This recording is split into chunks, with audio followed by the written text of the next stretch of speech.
உலகத்தோட பொலிட்டிக்ல இப்போ ரொம்பவே ஷாக்கிங்கா அண்ட் இன்ட்ரெஸ்டிங்கா பேசப்பட்ட ஒரு விஷயம் தான் நார்த் கொரியாவோட அடுத்த லீடர்னு சொல்லலாம்.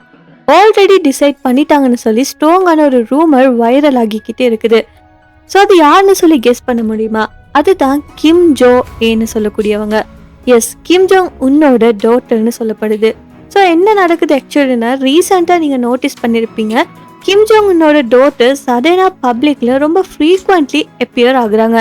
மிசைல் டெஸ்ட் ஈவெண்ட்ஸில், மிலிட்டரி பெரட்ஸில், ஈவன் மிகப்பெரிய கவர்மெண்ட் ஃபங்க்ஷன்ஸில் கூட கிம் ஜோங் உன்னோட அவரோட டாட்டரும் வரதை பார்க்கலாம். எல்லா இடத்துலையுமே அவங்க அப்பா கூட சைடில் நிற்கிறாங்க.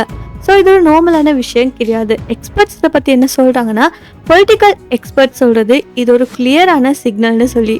சிம்பிளாக சொல்லணும்னா ஃபியூச்சர் லீடரை ரெடி பண்ணிட்டு இருக்காங்கன்னு ஒரு அர்த்தம். ஸோ இந்த கண்ட்ரியில் பார்த்தீங்கன்னா, நார்த் கொரியாவை எடுத்துக்கிட்டாலே இது டெமோக்ரஸியான கண்ட்ரி கிடையாது. இது ஃபேமிலி ரூல்ஸ் சிஸ்டம் இருக்கக்கூடிய ஒரு கண்ட்ரியாக இருக்குது. இது ஸ்டார்ட் பண்ணது பார்த்தீங்கன்னா கிம் இல் சங், அதுக்கப்புறமா அவரோட சன்னான கிம் ஜோங் இல், அதுக்கப்புறமா இப்போ அவரோட சன்னான Kim Jong Un. So next logically ஃபேமிலியில் இருந்து தான் ஒருத்தர் லீடராக வரணும். பட் ஏன் டாட்டர்னு சொன்னால், யூஸ்வலி லீடர்ஸுக்கு சன் தான் அடுத்ததாக வருவாங்க. ஆனால் இங்கே ட்விஸ்ட் என்னன்னா, கிம் ஜோங்கோட சன்ஸ் பார்த்தீங்கன்னா இன்ஃபர்மேஷன் ஆல்மோஸ்ட் எங்கேயுமே கிடையாது. பட் டாட்டரை தான் அவர் பப்ளிக்காக இன்ட்ரடியூஸ் பண்ணியிருக்காரு. ஸோ அதனால தான் ஷீ இஸ் த சூசன் ஒன்னு சொல்லி பீப்புள் எல்லாம் ஸ்பெகுலேட் பண்ணுறாங்க. பட் இம்பார்ட்டண்ட்டான பாயிண்ட் என்னன்னா, ஒஃபிஷியலாக நார்த் கொரியா இது இன்னுமே அனௌன்ஸ் பண்ணலை. ஸோ இது ஒரு கன்ஃபார்ம்டைய நியூஸ் கிடையாது. பட் க்ளூஸ் எல்லாம் பார்க்குறப்ப இது நடக்கிறதுக்கான சான்சஸ் ரொம்பவுமே ஸ்ட்ராங்காக இருக்குது. ஸோ இது நடந்தால் என்ன ஆகும்னா, நார்த் கொரியாவில் ஃபர்ஸ்ட் டைம் ஒரு ஃபீமேல் லீடர் வருவாங்க. அது இந்த உலகத்தோட பொலிட்டிக்ஸில் ரொம்ப பெரிய சேஞ்சை உருவாக்கும். ஸ்ட்ரிக்டான மிலிட்டரி கண்ட்ரி, பவர்ஃபுல்லான நியூக்ளியர் நேஷன் அண்ட் க்ளோஸ்டான சிஸ்டம். இந்த மாதிரி ஒரு கண்ட்ரியில் ஒரு யங் கேர்ள் லீட் பண்ணால் அது ரொம்ப பெரிய இம்பேக்டை க்ரியேட் பண்ணும்.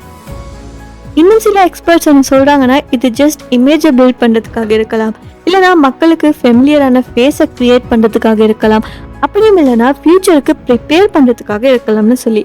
ஸோ இவங்க இமீடியட்டாக நார்த் கொரியாவுக்கு லீடராக மாட்டாங்க. But long term plan definitely இருக்கும்னு சொல்லப்படுது. ஸோ கைஸ், இந்த கிம் ஜோங் உன்னோட டாட்டர் நெக்ஸ்ட் லீடர் ஆகலாம். ஆனால் இப்போ கன்ஃபார்ம் இல்லை. பட் ஸ்ட்ராங்கான சிக்னல்ஸ் எல்லாம் நார்த் கொரியாவிலேருந்து கிடைக்கப்படுது. ஸோ இது ஒரு ரியலான பிளானா இல்லைனா பொலிட்டிக்கல் ஸ்ட்ராட்டஜியான்னு சொல்லி ஃபியூச்சரில் தான் நமக்கு தெரியும். ஸோ உங்களோட ஒப்பீனியன் என்ன? ஒரு கேர்ள் லீடராக வரணும்னு சொல்கிறத பற்றி நீங்கள் என்ன யோசிக்கிறீங்கன்னு சொல்லி கமெண்ட்டில் சொல்லுங்கள்.